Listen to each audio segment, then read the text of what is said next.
Jadi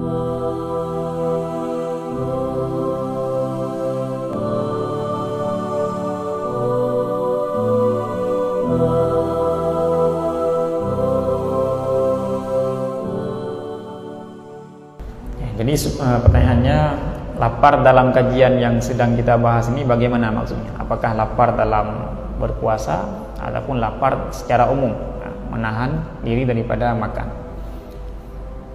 Jadi sebenarnya ini belum tuntas kita bahas.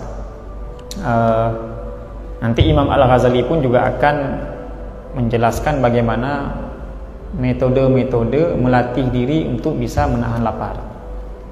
Sehingga lapar yang dimaksudkan di sini adalah lapar secara umum, bukan hanya dalam hal berpuasa saja. Jadi lapar yang sedang kita bahas dari kemarin adalah lapar secara umum, tidak banyak makan, tidak mesti dalam berpuasa. Kemudian bagaimana lapar yang diberkahi? Lapar yang diberkahi ini nanti ada juga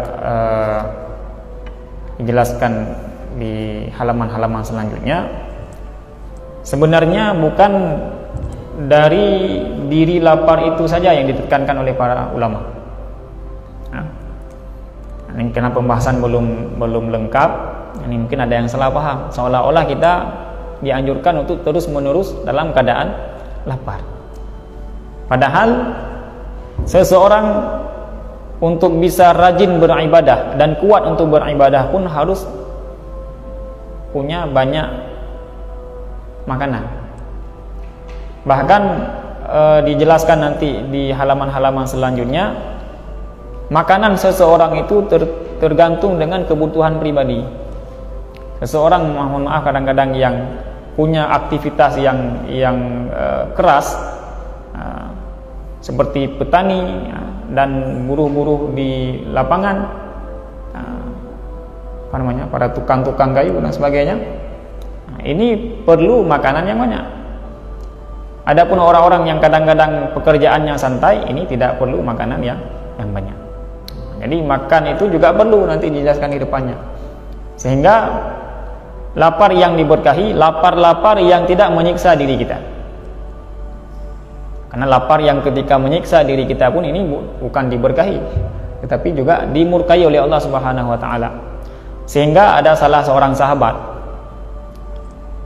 yang melapor kepada Rasulullah SAW bahwa dirinya ingin selalu berpuasa. Sepanjang tahun dia ingin berpuasa.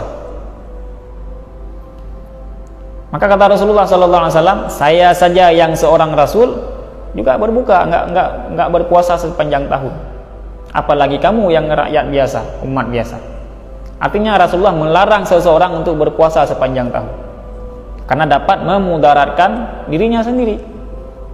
Dan ada juga seseorang sahabat yang melapor bahwa dirinya ingin fokus bermunajah kepada Allah, sehingga dia tidak mau kawin-kawin, mau menjomblo seumur hidup. Maka Rasulullah pun memarahi sahabat tersebut dengan kata beliau, saya saja yang seorang Rasul juga nikah, apalagi kamu yang umat-umat biasa.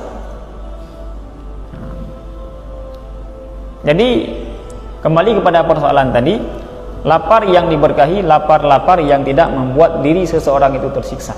Bahkan seseorang itu dianjurkan untuk makan supaya punya kekuatan untuk beribadah kepada Allah Subhanahu wa taala. Jadi seperti itu.